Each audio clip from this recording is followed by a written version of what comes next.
Hello dear friends, तो मैं हूं आरती। संस्कृति आईएएस यूट्यूब चैनल पे आप सभी का स्वागत है। मैं हाजिर हूं। हम यहां पर पढ़ रहे हैं जून 2024 से लेकर के दिसंबर 2024 के बीच जो भी करंट अफेयर्स रहा है, खासकर जो है साइंस एंड टेक्नोलॉजी, विज्ञान एवं प्रौद्योगिकी से संबंधित। तो अभी तक जो है काफी कुछ हम कवर कर चुके हैं ऑलरेडी। तो जो बच्चे भी यहाँ पर जो है यूपीएससी 2025 का प्रीलिम्स देने वाले हैं, तो उनके लिए क्लासेस चलाई जा रही है, ताकि आप जो है विज्ञान एवं प्रौद्योगिकी का जो भी सेक्शन है उसको आप जो है कम से कम समय में रिवीजन कर पाए, क्योंकि हमें पता है इस क्षेत्र से संबंधित बहुत सारे प्रश्न पूछे जाते हैं और बहुत इंपॉर्टेंट भी होते हैं, और इतने सारे टॉपिक्स होते हैं कि हम समय पर पढ़ नहीं पाते, तो हम यहाँ पर रिवीजन करा रहे हैं। आज हम पढ़ेंगे स्वास्थ्य से क्षेत्र से संबंधित जो भी तकनीकी विकास किए गए हैं या कुछ नए एक्सपेरिमेंट किए गए हैं जो चर्चा का विषय रहे हैं, उन सबको यहाँ पर जो है हम वन बाय वन कवर करने वाले हैं। तो पहला हमारा टॉपिक यहाँ पर है वैश्विक क्षय रोग। बहुत चर्चा का विषय बना हुआ था, क्योंकि जो है भारत जो है वैश्विक मतलब जो है विश्व ने या डब्ल्यूएचओ ने जो टारगेट रखा है उसके कंपैरिजन में हम बोल रहे थे कि हम कम समय में टारगेट को कंप्लीट कर लेंगे। इसके अलावा जो है जब डब्ल्यूएचओ ने रिपोर्ट जारी की तो उसमें देखने को मिला कि जो संक्रमण का दर है और जो मृत्यु का दर है लगभग 26% जो है वो भारत में ही देखने को मिल रहा है, जो कि अपने आप में बहुत हाई है। मतलब अगर पूरे विश्व में 100 लोग जो है टीबी से मर रहे हैं तो 26 लोग जो है कहाँ पे मर रहे थे? भारत में। अगर 100 लोग संक्रमित हो रहे हैं तो कहाँ पर संक्रमित हो रहे? 26 लोग भारत में हो रहे हैं, जो कि अपने आप में बहुत बड़ा आंकड़ा था। तो देखिए यहाँ लिखा हुआ है, विश्व स्वास्थ्य संगठन ने वैश्विक क्षय रोग रिपोर्ट 2024 जारी की थी, जिसमें बताया था कि विश्व में जितने भी केसेस नए आ रहे हैं 26% भारत में है। मृत्यु का रेशियो भी जो है 26% जो है भारत में ही देखने को मिल रहा है। और खास बात यह है कि इस बार जो है मल्टी ड्रग रेजिस्टेंट जो है मल्टी ड्रग प्रतिरोधी या जो है रिफैम्पिसिन प्रतिरोधी टीबी जो है ज्यादा देखने को मिल रहा है। ये ऐसे मामले हैं जैसे मतलब हमें पता है कि मिनिमम जो है 6 मंथ्स का कोर्स होता है, इसके पहले 20 महीने का कोर्स होता था। अगर आप 6 महीने में एक दिन भी दवाइयां मिस कर देते हैं तो आपको कोर्स दोबारा से स्टार्ट करना पड़ता है। अब 2-4 बार आप जब मिस कर देते हैं कोर्स, जो है दवाइयां खाना छोड़ देते हैं या भूल जाते हैं, तो आपके अंदर जो भी क्षय रोग के बैक्टीरियाज हैं वो रेजिस्टेंस हो जाते हैं कि अब उन पर जो है इन दवाइयों का असर नहीं होगा। इसके बाद आप दूसरी दवाइयां लेते हैं, उसके साथ भी आप ऐसा ही करते हैं, कोर्स कंप्लीट नहीं करते हैं। कुछ समय बाद ऐसा आता है कि एक्सडीआर टीबी हो जाता है कि भाई अब तो कोई दवाइयां काम करेंगी ही नहीं करेंगी, इस व्यक्ति की मृत्यु जो है क्षय रोग से होनी तय हो जाती है। तो ये अलग अलग प्रकार की टीबी हैं, और टीबी में कुछ नए प्रकार भी यहाँ पे सम्मिलित किए गए हैं, वो भी हम पढ़ेंगे। बैसिलस माइकोबैक्टीरियम ट्यूबरक्लोसिस बैक्टीरिया के कारण ये होता है, संक्रामक बीमारी है, मतलब एक व्यक्ति से दूसरे व्यक्ति को फैल सकता है। पल्मोनरी टीबी के रूप में हम यहाँ पर जानते हैं। इसके अलावा जो है एक्स्ट्रा पल्मोनरी टीबी भी होती है। हमें पता है पल्मोनरी टीबी जो है खासकर जो है आपके जो है लंग से फेफड़ों को प्रभावित करती है। एक्स्ट्रा पल्मोनरी टीबी में होता है कि आपके अन्य बॉडी पार्ट्स भी यहाँ पर प्रभावित होते हैं। उदाहरण के लिए जो है गैस्ट्रोइंटेस्टाइनल टीबी आपका होता है, इंटेस्टाइनल टीबी, ठीक है। इसके अलावा जो है स्केलेटन टीबी होता है, आपकी हड्डियों को प्रभावित करता है। लीवर टीबी भी होता है जो आपके लीवर को प्रभावित करता है। ये संक्रमण की बात करें कैसे फैलता है, तो हवा से हवा में फैलता है। अगर कोई संक्रमित व्यक्ति छींकता है, खांसता है, बोलता है, बात करता है या फिर गाना भी गाता है तो भी आपको जो है संक्रमित कर सकता है। सामान्य लक्षण यही है कि भाई उसको खांसी बहुत आती है, लंबे समय तक खांसी आती है, थकान होती है, अचानक से जो है वजन घटना शुरू हो जाता है, रात में पसीना आता है, बुखार वगैरह आता है, ये सारे सिम्टम्स होते हैं। पहचान के लिए जो परीक्षण कराया जाता है, जो टेस्ट होता है, उनका नाम है एक्सपर्ट एमटीबी। इसके अलावा जो है आरआईएफ अल्ट्रा और टूनेट असेस, ये 3 प्रकार के यहाँ पर टेस्ट किए जाते हैं, जिसके बाद जो है आपको ड्रग रेजिस्टेंस टीबी भी अलग से होता है, उसके लिए भी टेस्ट किया जाता है। तो इसके आधार पर कि आपको किस प्रकार का टीबी है, उसके आधार पर आपका जो है ट्रीटमेंट किया जाता है। ड्रग रेजिस्टेंस टीबी जो होता है उस पर जो है दवाइयाँ नहीं काम करती है। मल्टी ड्रग रेजिस्टेंस टीबी जो होता है उसमें बहुत सारी दवाइयाँ नहीं काम करती हैं। और लास्ट में जो ऐसा आता है जिसमें कोई दवाइयाँ ही काम नहीं करती हैं, तो इन पर कोई दवाई असर नहीं करेगी, कोई कोर्स लेने की आवश्यकता आपको नहीं है। टीबी को रोकने के लिए जो है भारत में बहुत सारी पहले चलाई गई है। पहला हमारा था नेशनल ट्यूबरक्लोसिस एलिमिनेशन प्रोग्राम, जो है सरकार ने चलाया था। इसमें यही था कि भाई हम भारत से जो है टीबी को जल्द से जल्द खत्म कर पाएंगे। संक्रमण के जो भी केसेस आ रहे हैं उनको 90% तक जो है कम करने का प्रयास किया जाएगा। केंद्रीय स्वास्थ्य एवं परिवार कल्याण मंत्रालय जो है एक नई यहाँ पर जो है उपचार पद्धति को मंजूरी दी गई थी। यहाँ पर 4 दवाइयां दी जा रही थी। 4 दवाइयां कौन कौन सी हैं? बेडाक्विलाइन एक है, इसमें दूसरी थी पेट्रोमेनिड लाइनजोलिड, और चौथी यहाँ पर दवाई थी मोक्सीफ्लोक्सासिन। अजीबो-गरीब है ना नाम दवाइयों के, ठीक है? याद रह जाए तो ठीक है, ज़्यादातर दवाइयों के नाम शायद पूछ भी सकता है, नहीं भी पूछे, 4 यहाँ पर दी जाती हैं। इस उपचार पद्धति से टीबी के उपचार में केवल 6 महीने का ही समय लगता है। जो नई दवाइयाँ बनाई गई, वो 6 महीने में ही टीबी को खत्म कर देती हैं, पहले इसको ठीक करने में 20 महीने लगते थे। और इस प्रोग्राम के तहत या अन्य प्रोग्राम में जो है सरकार बहुत सारी सहायता, वित्तीय सहायता भी देती है, ताकि जो है मोटिवेट किया जाए कि आप कोर्स पूरा करेंगे, दवाइयाँ समय पर लेंगे तो हम आपको जो है वित्तीय सहायता भी प्रदान करेंगे। प्रधानमंत्री टीबी मुक्त जो है भारत अभियान भी चलाया गया था। मरीजों को जो है अतिरिक्त सहायता प्रदान करने की बात की गई थी। समुदाय की भागीदारी भी बढ़ाने की बात की, ताकि लोग जो है जाकर जो है लोगों को जागरूक करें। सामाजिक उत्तरदायित्व भी बढ़ाया गया था, ताकि समय पर जल्दी से जल्दी इस बीमारी का जो है निदान हम कर पाएँ, क्योंकि बहुत सारे विश्व जो है अभी भी इस समस्या से जूझ रहे हैं। अगर हम बात करें अन्य क्या है चीज़ें यहाँ पर, तो निशय पोषण योजना चलाई गई थी, नेशनल टीबी कॉल सेंटर्स निशय संपर्क, और इसके अलावा टीबी मुक्त पंचायत पहल। तो सरकार क्या करी, पंचायत स्तर से लेकर के राष्ट्रीय स्तर तक जो है टीबी को खत्म करने के लिए जो है प्रयास कर रही है, बहुत सारी योजनाएं चला रही है। तो जो भी रिपोर्ट प्रकाशित की गई है उसके हिसाब से ही हम यहाँ पर काम कर रहे हैं। अब बात करें जो है विश्व स्वास्थ्य संगठन की पहल क्या है, उसने टीबी को खत्म करने के लिए क्या इनिशिएटिव्स लिए हैं। इंडिया टीबी रणनीति जो है स्टार्ट की गई थी, 2030 तक चाहते हैं कि 80% मामले जो भी आ रहे हैं टीबी के वो कम हो पाए। टीबी से होने वाली मौतें जो है उनको भी हम जो है 90% तक कम करने का एक तरीके से यहाँ पर प्रयास किया जा रहा है WHO के द्वारा। उसके अलावा टीबी प्रभावित परिवारों के लिए आर्थिक तंगी और लागत को समाप्त करना। अब देखो हम देख रहे हैं 6 महीने तक आप जो है लगातार डेली 4 दवाइयाँ लेनी है। जाहिर सी बात है दवाइयाँ महंगी भी होंगी, तो सरकार इसलिए सहायता देती है इनको, WHO भी सहायता देता है, ताकि किसी परिवार पर वित्तीय बोझ ना आए। टीबी वैक्सीन एक्सेलरेटर जो है यहाँ पर काउंसिल भी स्थापित किया गया था, ताकि जो है समय पर जो है लोगों को टीबी के लिए जो है वैक्सीनेशन दिया जा सके, टीबी के लिए हम जो है टीकों का विकास कर पाए। इसके लिए जो है वैश्विक स्तर पर जो है लगातार यहाँ पर प्रयास किए जा रहे हैं। नेक्स्ट हमारा है मंकी पॉक्स, या जिसको आप जो है बंदर बुखार के नाम से भी जानते हो। अभी कुछ समय पहले भी चर्चा में रहा है, आई थिंक 2-4 दिन पहले। इसके अलावा हम पढ़ रहे हैं अभी पिछले साल का, उस समय भी चर्चा में रहा था। तो इसको लेकर के वैश्विक स्तर पर क्या प्रयास किए गए हैं, इसको हमें देखना है। साथ में इस बीमारी के सिम्टम्स क्या क्या होते हैं। तो लिखा, विश्व स्वास्थ्य संगठन ने मंकी पॉक्स के प्रकोप को अंतरराष्ट्रीय स्तर के खतरे के रूप में यहाँ पर सार्वजनिक स्वास्थ्य आपातकाल घोषित किया है, क्योंकि ये बहुत तेजी से फैलता है, ठीक है, और बहुत ज्यादा लोगों को प्रभावित भी करता है। सिम्टम्स जो है बहुत वर्स्ट होते हैं, और मोस्ट इंपॉर्टेंट चीज, इसके लिए कोई वैक्सीन या दवाई ऐसी कोई मतलब उपलब्ध नहीं है जो इसको जड़ से खत्म कर पाए। इसलिए जो है यहाँ पर क्या किया गया है, अंतरराष्ट्रीय स्तर के खतरे वाला सार्वजनिक स्वास्थ्य, यहाँ पर जो है सार्वजनिक स्वास्थ्य आपातकाल इसको घोषित किया गया है, क्योंकि किसी भी देश में ये फैल सकता है। प्रमुख बिंदुओं की बात करें तो इन विट्रो डायग्नोस्टिक किट यहाँ पर जारी की गई है, ताकि जो है जो भी इस बीमारी से ग्रसित है उनका समय रहते जो है इलाज किया जा सके। उसके अलावा यहाँ पर है EUL वास्तव में बिना लाइसेंस वाले चिकित्सा उत्पाद हैं, और इसके अलावा जो है मूल्यांकन है उनकी लिस्टिंग करता है। अब कई जगह ऐसा देखा गया कि लोग जो है दवाइयों का इस्तेमाल कर रहे हैं या तकनीकों का इस्तेमाल कर रहे हैं, जिसके माध्यम से इसका इलाज तो किया गया, लेकिन उसकी लिस्टिंग कहीं पर भी नहीं है कि हाँ आप इस पद्धति का या इस तकनीकी का इस्तेमाल करके इस बीमारी का इलाज कर पाए। तो उसको जो है WHO ने अलग से रखा। इसके अलावा जो है 3 प्रोडक्ट स्ट्रीम्स शामिल किए गए हैं, चिकित्सा या उपचार और इन विट्रो डायग्नोस्टिक्स। इन 3 तरीकों से यहाँ पर जो है इलाज किया जा रहा है। अब यहाँ पर बात करें अगर जो है एमपॉक्स के बारे में, एक वायरस जनित जूनोटिक डिजीज है जो कि जानवरों से मनुष्यों में फैलता है, ठीक है, इसलिए जो है ज्यादा खतरनाक है। अधिकांश मामले जो है इसके अगर आप देखेंगे तो अफ्रीका, पश्चिम और मध्य अफ्रीका में देखने को ज्यादा मिल रहे हैं। वहां पे जो है लगातार लोग इस बीमारी का शिकार हो रहे हैं। अब एमपॉक्स वायरस के प्रकार के बारे में बात करें तो यहाँ पर 2 प्रकार के होते हैं, क्लेड 1 और क्लेड 2। यहाँ पर हमें पता है, देखो हमने इसमें सुना, पहले पढ़ा कि इसमें जो है रेड कलर के चकत्ते पड़ जाते हैं।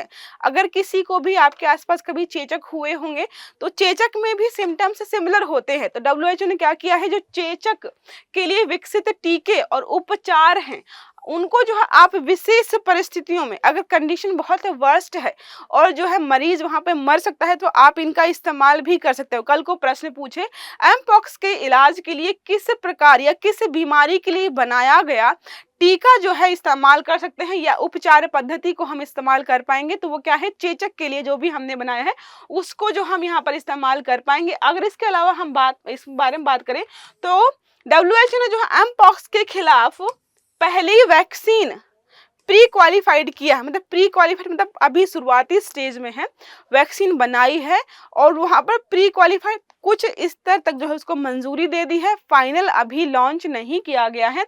एमपॉक्स के खिलाफ इस पहली वैक्सीन का नाम यहाँ पर जो रखा गया है MVA-BN, याद रखिएगा MVA-BN, ठीक है।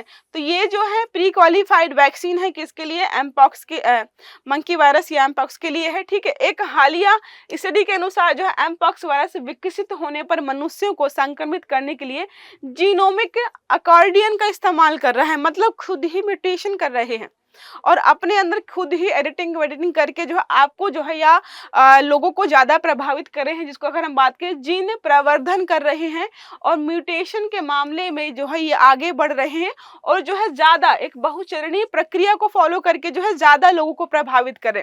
अब एक ही बीमारी जब लगातार या लंबे समय तक किसी चीज में रहती है या लोगों को प्रभावित करती रहती है, तो उसके सिम्टम्स या उसके एक तरीके से खतरनाक जो स्तर है उसका वो सिमिलर नहीं रहता है, वो बढ़ जाता है। तो ये भी जो है लगातार खतरे एक तरीके से बढ़ता ही जा रहा है खतरा। जैसे आपने सुना होगा जब कोरोना स्टार्टिंग में फैल रहा था उसको सिम्टम्स कुछ और थे, प्रभाव कुछ और थे, जितना ज्यादा नेगेटिव इम्पैक्ट बॉडी पे डाला था वो कुछ और थे, समय के साथ साथ जो है नकारात्मक प्रभाव उसके बढ़ते ही गए। तो ऐसा ही जो है यहाँ पर हो रहा है। भारतीय चिकित्सा अनुसंधान परिषद जो हमारा ICMR है, इसके लिए एक सीरो सर्वे किया है, ठीक है। सीरो सर्वे किसी निर्धारित अवधि में किसी विशेष आबादी के सैंपल से रक्त का संग्रह और परीक्षण होता है। तो सीरो सर्वे क्या होता है, किसी विशेष परिस्थिति में किसी स्पेसिफिक एरिया में वहां के लोगों का ब्लड वगैरह सैंपल्स लेना, ताकि हमें पता चले कि यहाँ पर किस प्रकार का जो वायरस है, बैक्टीरिया है, फैल रहा है जो लोगों को प्रभावित कर रहा है। अब अगला हमारा आर्टिकल है उपेक्षित उष्णकटिबंधीय रोग। उपेक्षित मतलब जो है ऐसी बीमारियां जिनको वैश्विक स्तर पर जो है खतरा नहीं माना जा रहा है। इसके अलावा ऐसी बीमारियां भी जिनको जो है लोग सामाजिक कलंक के रूप में देखते हैं, और खासकर ये बीमारियां कहाँ पर होती हैं, उष्णकटिबंधीय इलाके में होती हैं। उनके बारे में हम यहाँ पर देखने वाले हैं। बहुत सारी बीमारियां हैं, इनको हम जो है लास्ट में डिस्कस करेंगे। तो नेपाल और म्यांमार के बाद जो है भारत और एशिया के पूर्वी इलाकों में जो है ये बीमारियां हमें देखने को मिल रही हैं। तीसरा देश बन गया है जिसने सफलतापूर्वक ट्रैकोमा भी इसी प्रकार की बीमारी है जो कि आपकी आंखों को प्रभावित करती है। कई लोगों में जो है दृष्टिहीनता भी या दृष्टिबाधिता भी यहाँ पे देखने को मिलती है, जो भी इस बीमारी से ग्रसित होता है। उपेक्षित उष्णकटिबंधीय रोग है, इसका मतलब इसकी उपेक्षा की गई है, ठीक है। मनुष्य की आंखों को संक्रमित करता है। पहले इससे जो दृष्टिहीनता होती थी, मतलब अगर कोई बीमार पड़ा तो उसकी आंखों की रोशनी जा सकती है, इसकी दर 5% थी, लेकिन अभी घटकर कितनी हो गई है, 5% से जो है 1% तक आ गई है।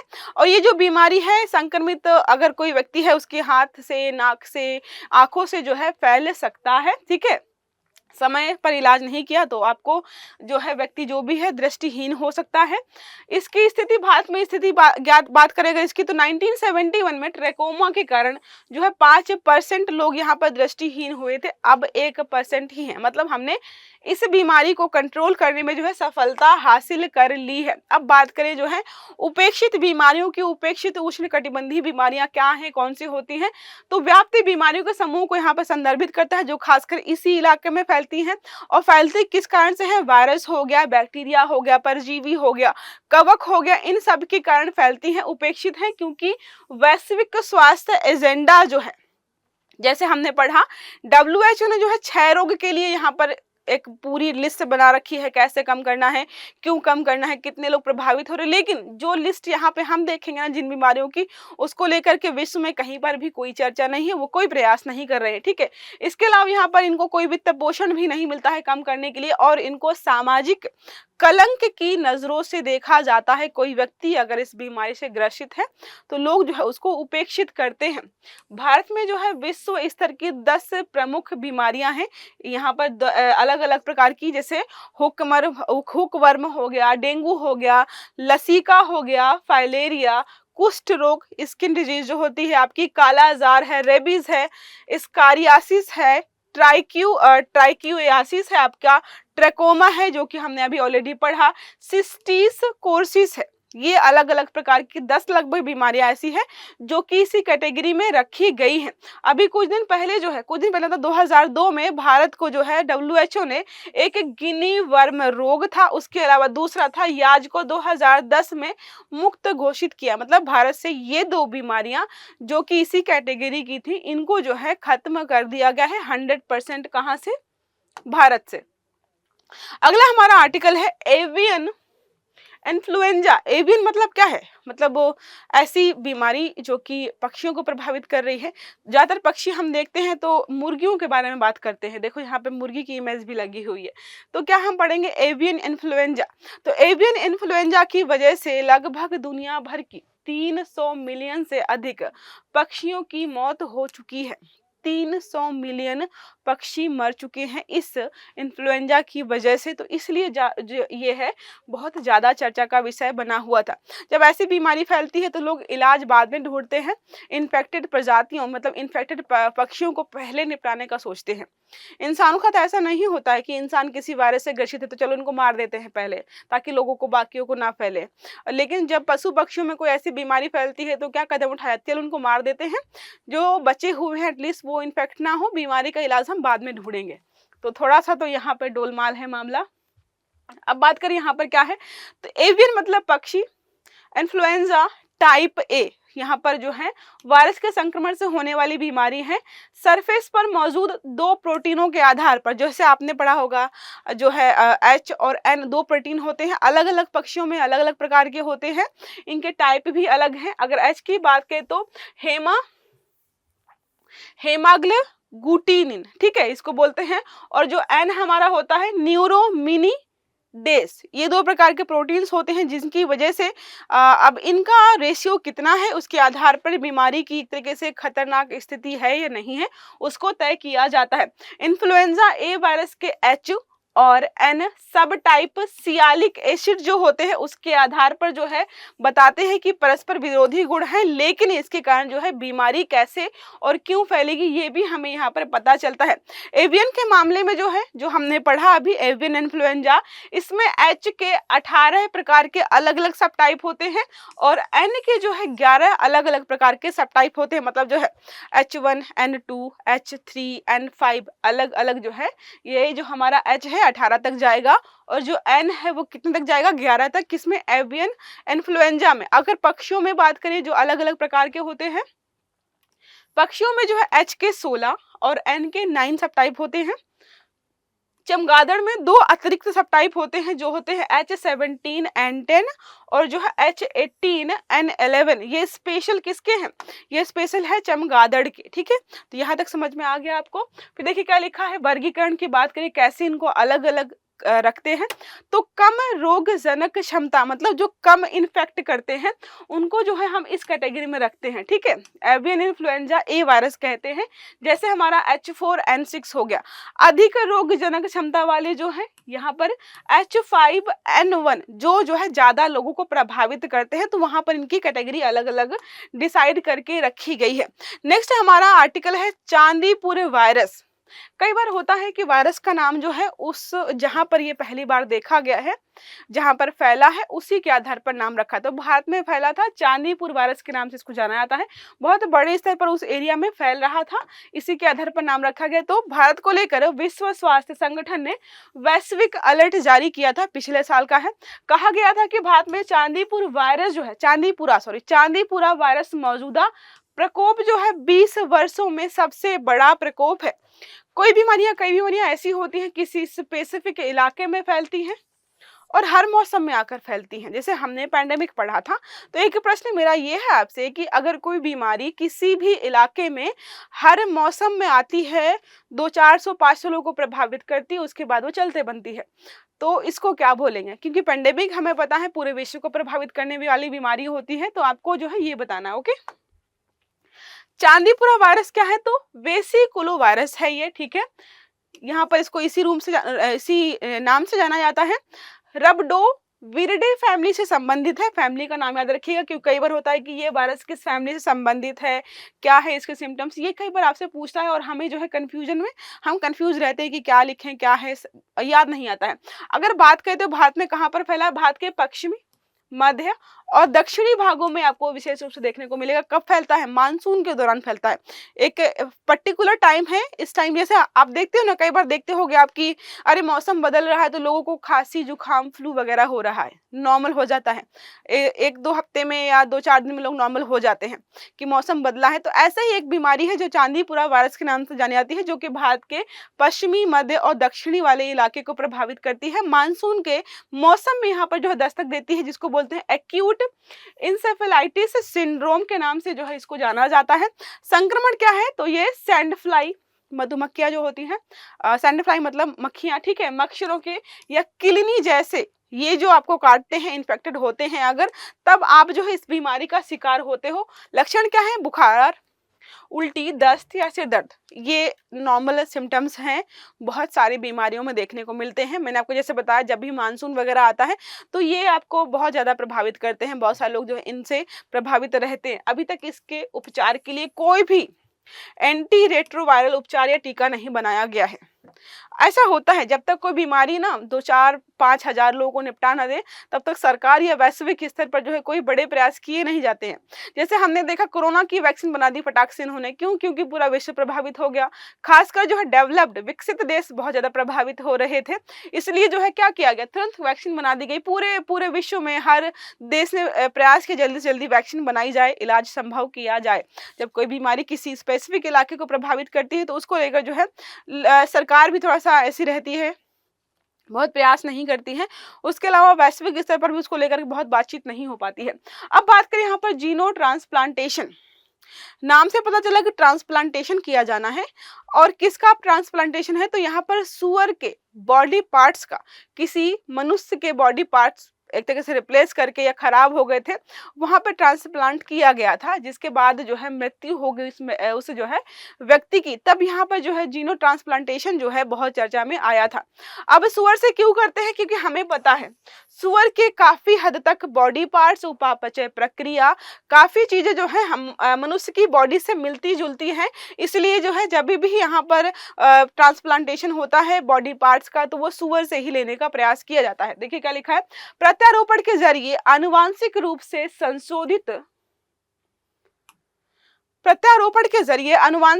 संशोधित सुअर की किडनी लगवाने वाले प्रथम इंसान की मृत्यु हो चुकी थी।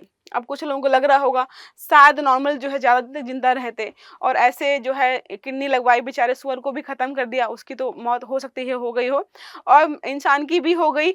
अब इस पर लगातार शोध हो रहा है, तो इसके रीजन क्या है, ऐसा क्यों किया जा रहा है, वो भी हम यहाँ पे समझेंगे। जीनो ट्रांसप्लांटेशन बारे में अगर देखिए क्या है, तो जीनो ट्रांसप्लांटेशन में किसी जानवर, खासकर यहाँ पर जो है नॉन ह्यूमन जो भी होता है, किसी इंसान को मारकर उसके बॉडी पार्ट्स यहाँ पे नहीं आपको इम्प्लांट करने हैं, ये बात आपको ध्यान में रखनी है। और ये प्रक्रिया आ ही इसलिए रही है क्योंकि जो ट्रांसप्लांट्स होते हैं बॉडी के लिए डोनर वगैरह नहीं मिल पाता है, सालों महीनों वेट करना पड़ता है। कई बार जो है इंतजार करते करते जो है जो व्यक्ति बॉडी पार्ट्स चाहता था उसकी मृत्यु ऑलरेडी हो जाती है। तो इसी समस्या से निपटने के लिए यहाँ पर किया जा रहा है। तो जीवित कोशिकाओं, ऊतकों या अंगों को एक मानव में ट्रांसप्लांट या इम्प्लांट या इन्फ्यूजन किया जाता है, तो उसी को हम जानते हैं जीनो जीनो ट्रांसप्लांटेशन की प्रक्रिया के रूप में। ठीक है, अब बात करें कैसे होता है। जीन एडिटिंग प्रौद्योगिकी का इस्तेमाल किया जाता है। क्रिस्पर कैस9 प्रोटीन है, आणविक कैंची के रूप में इसको जानते हैं। इसका उपयोग करके जो है यहाँ पर जो है ट्रांसप्लांट किया जाता है। इस प्रौद्योगिकी के जरिए क्या होता है, शर्करा के उत्पादन के लिए जिम्मेदार सुअर के विशिष्ट जीन को समाप्त कर दिया जाता है। इससे प्रतिरक्षा प्रणालियों को सक्रिय करने में मदद मिलती है। मतलब तरीके से थोड़ा सा यहाँ पर जेनेटिक्स में चेंजेस किए जाते हैं और इसको क्या किया जाता है, बॉडी पार्ट्स को जो है सुअर की बॉडी से निकाल करके फिर जो भी कमियां हैं, जो भी चीजें हैं उसको हटा करके मनुष्य की बॉडी में जो है इसको इम्प्लांट किया जाता है। इसमें सुअर के अंगों, खासकर किडनी या हृदय, क्योंकि इन्हीं के लिए वेटिंग लिस्ट चलती है। ठीक है, आंखों वगैरह के लिए मिल जाती है, क्योंकि हमें पता है कि जब भी अगर आपने जो है साइन किया है या जो है आपने फॉर्म भरा है कि आपकी डेथ होती है तो आप आइज डोनेट करना चाहते हो, तो ये चीज़ें मिल जाती है। लेकिन जो ऐसे बॉडी पार्ट्स में थोड़ा सा समस्या होती है, तो यहाँ पर हृदय और किडनी को मानव शरीर में प्रणाली के अनुरूप यहाँ पर या अनुकूल यहाँ पर निर्धारित करके जो है इम्प्लांट करने में समस्या आती है। देखो, ऐसा नहीं है कि किसी भी सुअर को उठाया और बॉडी का पार्ट निकाल करके इम्प्लांट कर दिया। यहाँ पर जो है एक तरीके से फैक्ट्रियाँ चलाई जा रही हैं, जहाँ पर जरूरत के हिसाब से सुअर को पाला जा रहा है, उनके बॉडी पार्ट्स को वैसे ही विकसित किया जा रहा है, और ताकि जो है कल को हम उनका इस्तेमाल जो है मनुष्यों को बचाने के लिए कर पाए, ऐसा यहाँ पर प्रक्रिया अपनाई गई है। अब बात करें यहाँ पर जो है इसके बारे में, जीनो ट्रांसप्लांटेशन के लाभ क्या होंगे।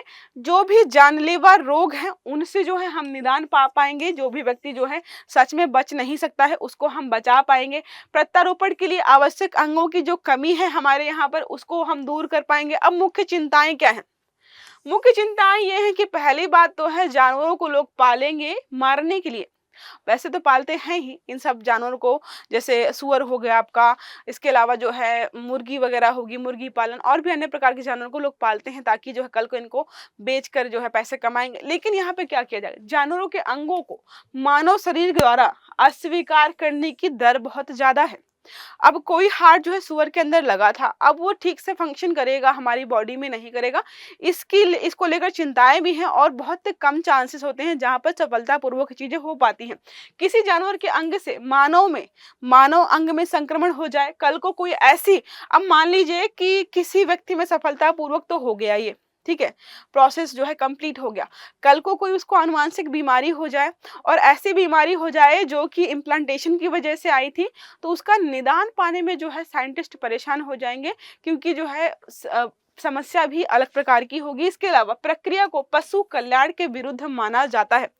इसको मोस्ट इंपॉर्टेंट मना करने का रीजन ये भी है कि जो पशु कल्याण, जो भी एनिमल वेलफेयर के लिए काम करते हैं, वो इसको जो है क्रुएलिटी मानते हैं, इसलिए जो इसका विरोध किया जाता है। अब बात करें यहाँ पर सुअर के अंगों का इस्तेमाल क्यों किया जाता है, तो अंगों का आकार हो गया, शारीरिक जो है चयापचय या उपापचय जो प्रक्रिया है, प्रतिरक्षा प्रणाली है, काफी हद तक जो है मनुष्यों के जैसी होती है। और ऐसे फॉर्म्स, जैसे मैंने बताया ना कि यहाँ पर क्या किया जा रहा है, फॉर्म्स बनाए गए हैं जहां पर सिर्फ और सिर्फ अंग डोनेट करने के लिए ही सुअरों को पाला जाता है। तो फॉर्म्स में जो है सुअरों की अलग अलग प्रकार की नस्लों का विकास किया जाता है। ये फॉर्म्स सुअरों में इंसान की विशिष्ट जरूरतों से मिलान वाले अंगों के विकास का अवसर उपलब्ध कराते हैं।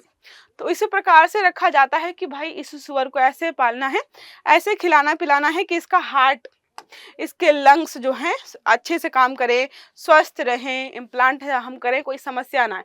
तो इस प्रकार से इस प्रक्रिया को जो है जारी रखा गया है। अब हमारा अगला आर्टिकल है ग्लाइसेमिक इंडेक्स। ग्लाइसेमिक इंडेक्स ये है कि अगर हम कभी कुछ ऐसी चीज खाते हैं, खासकर जो है फास्ट फूड, तो उनसे जो शर्करा निकलती है या ग्लूकोज जो भी उनसे जो तरीके से निकलता है, वो हमारे ब्लड शर्करा को कितनी तेजी से या कितने कम समय में बढ़ा सकता है। मतलब जो फास्ट फूड वगैरह खाते हो तो ब्लड शुगर आपका इंक्रीज कर जाता है ना, तो कौन सा पदार्थ, कौन सा खाने की चीज आपके ब्लड शुगर को कब कितना बढ़ाएगा, इसके लिए एक स्केल डिसाइड किया गया है जो कि 0 से 100 के बीच होता है। उसी को हम क्या बोलते हैं, ग्लाइसेमिक इंडेक्स। ठीक है, ये इंडेक्स बनाई गई है, देखिए लिखा है, हाल ही में किए गए एक वैज्ञानिक अध्ययन से भोजन में मौजूद ग्लाइसेमिक इंडेक्स तथा टाइप 2 डायबिटीज और हृदय रोग के खतरे के बीच संबंध का पता चला है। तो यहाँ पे बताया गया कि अगर किसी को डायबिटीज टाइप 2 है तो उसको जो है हार्ट से संबंधित बीमारियां भी हो सकती हैं। इनके बीच जो है यहाँ पर जो है एक तरीके से कनेक्शन स्थापित किया गया है। अगर हम बात करें यहाँ पर जीआई क्या है, मतलब परिभाषा, तो जीआई इस बात का पैमाना है कि कार्बोहाइड्रेट्स युक्त जितने भी भोजन हमारे होते हैं, कितने भी हमारे खाद्य पदार्थ होते हैं, कितनी जल्दी आपके रक्त में ब्लड शुगर को इंक्रीज कर देते हैं। कई बार होता है ना, आप देखते हो कि जो डायबिटिक पेशेंट है वो मिठाई नहीं खाते हैं, शुगर से संबंधित चीजें नहीं खाते, क्यों?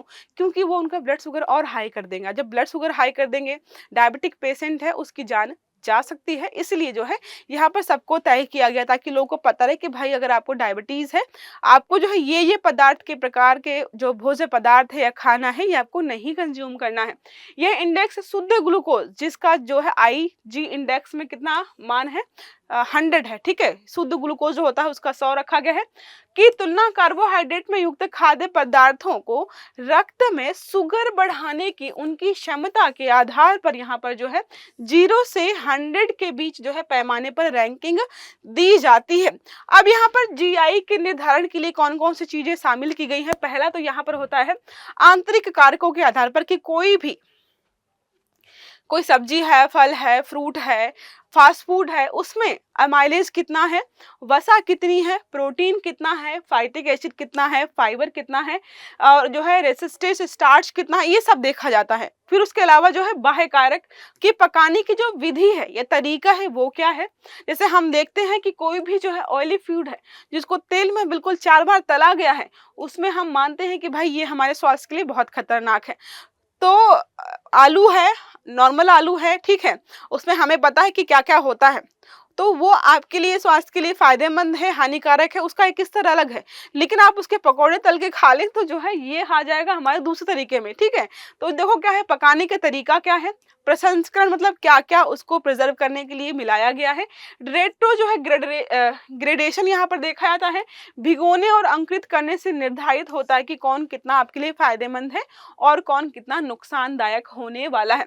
अब बात करें जो है यहाँ पर ग्लाइसेमिक लोड के बारे में, तो जीएल यह मापने का तरीका है कि कार्बोहाइड्रेट्स युक्त खाद्य पदार्थ जो भी होते हैं और आप जब उसको खाते हो तो वो आपको कितनी आपकी बॉडी में कितनी तेजी से ब्लड शुगर को जो है इंक्रीज करते हैं, ठीक है। ये रहा हमारा इसके पहले का आर्टिकल। आई होप आपको समझ में आ गया होगा। अब हम बात करेंगे जो है जो मिल्क प्रोडक्ट्स होते हैं, तो A1 और A2 दूध की दो प्रणालियां, हमारा जो FSSAI है उसने पहले निर्धारित किया था कि दूध के जो प्रोडक्ट्स हैं आपको A1 और A2 के आधार पर जो है मार्केट में बेचने होंगे, उनको कैटेगराइज कर दिया गया था। बट उसको जो है अभी हाल ही में वापस ले लिया गया। तो हाल ही में भारतीय खाद्य सुरक्षा एवं मानक प्राधिकरण हमारा जो है FSSAI जो उसको आप बोलते हो, ने खाद्य व्यापार संचालकों जो भी खाद्य से संबंधित व्यापार करते हैं उनके संचालक जो भी हैं को दिए गए अपने निर्देश को जो है इसने वापस ले लिया। निर्देश क्या था कि खाद्य व्यापार संचालक जो भी हैं A1 और A2 नाम से अपने दूध और दूध पर आधारित उत्पादों की मार्केटिंग करेंगे। अब दूध से दही भी बनता है, दूध से जो है तरीके से घी भी बनता है और अन्य बहुत सारे प्रकार के पदार्थ जो है दूध से बनाए जाते हैं। और दूध के प्रकार भी यहाँ पर हैं, किसी में वसा ज़्यादा है, फैट ज़्यादा है, प्रोटीन ज़्यादा है। तो उसके आधार पर जो है फजाई ने बोला था कि आपको जो है इनको 2 ग्रेड्स में डिवाइड करना है और मार्केटिंग भी उसी आधार पर करनी है। बाद में जो है इस निर्देश को जो है इसने वापस ले लिया है। अब बात करें हम A1 और A2 बीटा केसिन प्रोटीन होता है दूध में, आपको पता है अनुवांशिक रूप से यही प्रोटीन इसमें पाया जाता है। तो जितने भी प्रोटीन वगैरह हैं वो सारे दूध वगैरह में ही पाए जाते हैं और यही होता है, ठीक है। अब केसिन जो है दूध प्रोटीन का 80% भाग जो है यही होता है। इसके अलावा जो है 2 प्रकार के प्रोटीन में से एक है, दूसरा कौन सा होता है, वे।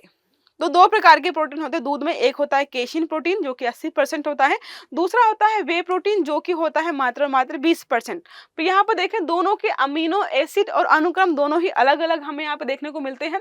A1 प्राकृतिक उत्परिवर्तन के बाद जो है उत्परिवर्तन के माध्यम से जो है A2 से विकसित हुआ है। मतलब जो है पहले सिर्फ और सिर्फ A2 ही था, ठीक है, A2 ही था, उसमें थोड़ा उत्परिवर्तन हुआ तो यहाँ पर कौन सा बनकर के आया है, निकल करके आया है, A1 निकल करके आया है, ठीक है। याद रखना आपको म्यूटेशन के माध्यम से DNA अनुक्रम में परिवर्तन किया गया है। जैसे हम देखते रहते हैं ना गोल्डन राइस, बीटी कॉटन वगैरह, थोड़ा-सा वहाँ पे चेंजेस किए गए हैं ना, वैसे ही कुछ आप यहाँ पे समझ सकते हो। अब बात करें यहाँ पे सामान्य दूध में A1 और A2 दोनों प्रकार के बीटा जो है बीटा कैरोटीन पाए जाते हैं। क्योंकि यहाँ पर अगर बात करें A2 जो दूध है इस मामले में विशिष्ट है, थोड़ा-सा ज़्यादा बेहतर माना जाता है। जो हमारे यहाँ पर आनुवांशिक पशु होते हैं, खासकर जो है भैंस और जो गाय होती है, वहाँ पर A2 प्रकार का दूध मिलता है। ठीक है, हमने आपको क्या बताया, यहाँ पर जो है 2 प्रकार के हैं, A1 और A2। यहाँ पर 2 प्रोटीन होते हैं। ठीक है, A1 जो है प्राकृतिक उत्परिवर्तन है किसका, A2 का। इसका मतलब जो है जो प्योर दूध होगा, प्योर मिल्क होगा, उसमें आपको किस प्रकार का प्रोटीन दिखाई देगा, A2 का, क्योंकि प्राकृतिक रूप से तो वही मिल रहा था। उत्परिवर्तन A2 में हुआ है, तब यहाँ पर A1 बना है। तो जो गाय भैंस का दूध होता है वो प्राकृतिक रूप से होता है, उसमें तो कोई उत्परिवर्तन हमें देखने को नहीं मिलता है। तो यहाँ पर कौन सा प्रोटीन मिलेगा आपको, A2 प्रकार का। ठीक है, याद रखना है यहाँ तक। नेक्स्ट आर्टिकल हमारा है मैग्नेटिक रेजोनेंस इमेजिंग प्रौद्योगिकी। देखो यहाँ से नाम से पता चल रहा है कि इमेजिंग कैसी है, मैग्नेटिक। तो मैग्नेटिक रेजोनेंस के माध्यम से हम बॉडी पार्ट्स की इमेज जो है यहाँ पर बना पाएंगे, ताकि आपके आंतरिक, खासकर जो है आपका हार्ट हो गया, आपका ब्रेन संरचना बहुत जटिल है, तो कोई समस्या है उसका निदान कैसे करना है, उपचार कैसे करना है, इन सबको जो है हम सही तरीके से समझ पाए, इसलिए जो इसको बनाया गया था। तो दुनिया के सबसे शक्तिशाली मैग्नेटिक रेजोनेंस इमेजिंग स्कैनर, जिसको नाम दिया गया है इजोल्ट, ने मानव मस्तिष्क की पहली तस्वीर जो है यहाँ पर प्रस्तुत की है। तो ऐसा नहीं हमारे पास तस्वीरें नहीं थी, लेकिन जो है बहुत क्लैरिटी के साथ, बहुत डिटेल्स के साथ नहीं अवेलेबल थी जितनी यहाँ पर जो है की गई हैं। अब इससे फायदा क्या होगा, तो जैसे अल्जाइमर है, अन्य प्रकार की जो भी हमारी न्यूरोलॉजिकल बीमारियां हैं जो आपके ब्रेन को डैमेज करती हैं या जो है ब्रेन को प्रभावित करते हैं, उनके बारे में जो है हमारी समझ विस्तृत होगी। हम ज़्यादा जान पाएंगे कि अच्छा ये बीमारी होती है तो हमारे ब्रेन का ये पोर्शन जो है डैमेज होता है, या इसमें स्वेलिंग होती है, इसमें लिक्विड भर जाता है, जो भी चीज़ें हैं हम सब यहाँ पर जान पाएंगे। अगर बात करें यहाँ पर जो है इमेजिंग तकनीकी कैसे काम करती है, तो MRI है, एक non invasive medical imaging test machine है। मेडिकल यूज नहीं है इसका, सिर्फ और सिर्फ जो है क्या कर रही है, इमेज बना रही है। यह मशीन जो है शरीर के भीतर जो भी पोर्शन है, हड्डियां हो गई आपकी, बड़ी बड़ी जो भी चीजें हैं, मतलब जटिल प्रक्रियाएं जो भी आपके बॉडी में हो रही हैं, उनका जो है बहुत अच्छे तरीके से डिटेल और जो है सटीक इमेज आपको बनाकर देती हैं। एक्सरे के दौरान आयनीकृत रेडिएशन यहाँ पर उत्सर्जित होता है, लेकिन MRI टेस्ट के दौरान आपका कोई रेडिएशन यहाँ पर नहीं निकलता है। हमें पता है जब एक्सरे कराते हैं तो उसके बहुत सारे साइड इफेक्ट्स वगैरह बॉडी में देखने को मिलते हैं, लेकिन MRI की खासियत ये है कि इसमें कोई रेडिएशन नहीं निकलता है। अगर बात करें क्रॉस सेक्शनल तस्वीरें आपको यहाँ पर देखने को मिल जाएंगी। शरीर के भीतर चुंबकीय क्षेत्र और रेडियो तरंगों और हाइड्रोजन परमाणुओं के साथ जो है अंतर क्रिया करता है, तो बहुत ज्यादा सटीक और जो है सही तस्वीरें हमें यहाँ पे देखने को मिलती हैं।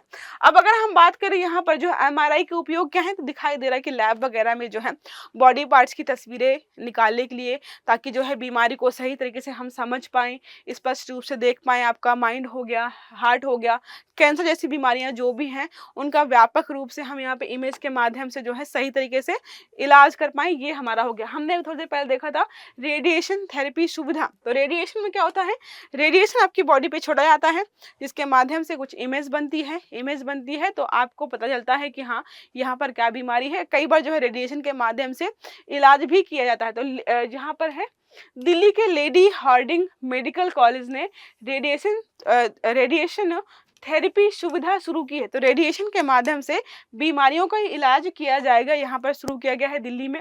अगर हम बात करें इसके बारे में, तो यहाँ पर क्या होता है, कैंसर के उपचार के लिए इसका इस्तेमाल किया जाता है। जो कैंसर सेल्स होती हैं उनको रेडिएशन के माध्यम से नष्ट किया जाता है। हमने पढ़ा है कि इसमें कई बार ऐसा होता है कि बहुत सारी स्वास्थ्य कोशिकाएं भी नष्ट हो जाती हैं, तो इसको थोड़ा इग्नोर करने का प्रयास किया जाता है। लेकिन अभी हम जो है बहुत ऐसे स्तर पर नहीं पहुंचे हैं जहाँ पर इसका जो है एक तरीके से रिप्लेसमेंट लेकर के आ पाए।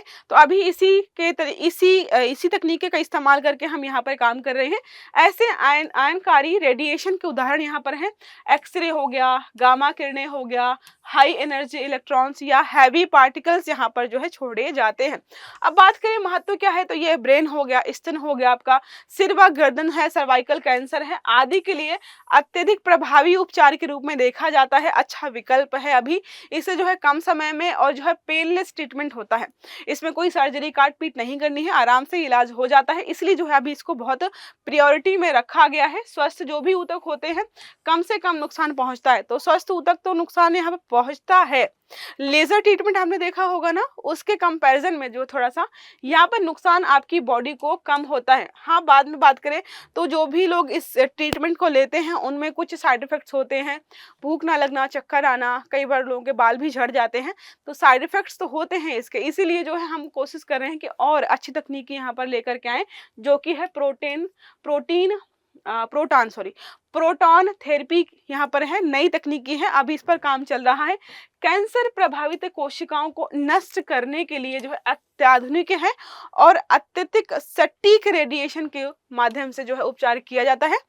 अब सटीक का मतलब क्या है कि अगर ये मान लीजिए है कैंसर सेल्स यहाँ है, तो सिर्फ इसी पोर्शन पर जो है टारगेट करेगा, यहाँ वहाँ की कोशिकाएं जो स्वस्थ हैं उन पर ये हमला नहीं करता है, जिसकी वजह से जो है कम से कम या बहुत माइनर ऐसा होता है कि आपकी स्वस्थ कोशिकाएं यहाँ पर नष्ट हो सकती हैं। तो ये रहा हमारा साइंस एवं टेक्नोलॉजी का जो स्वास्थ्य वाला पोर्शन था। तो जून 2024 से दिसंबर 2024 के बीच जो भी साइंस से संबंधित, स्वास्थ्य से संबंधित चीज़ें, घटनाएं हुई हैं, सारी हमने यहाँ पे वन बाय वन देखी है। क्योंकि ये रिवीजन क्लास है तो हमने बहुत डिटेल में यहाँ पर बात नहीं की है, ऊपर से नॉलेज लेने का प्रयास किया ताकि हमें पता रहे कि एटलीस्ट जो है ऐसी घटना हुई थी या ये चीज़ चर्चा में रही थी। आई होप ये आपके लिए हेल्पफुल रहा होगा।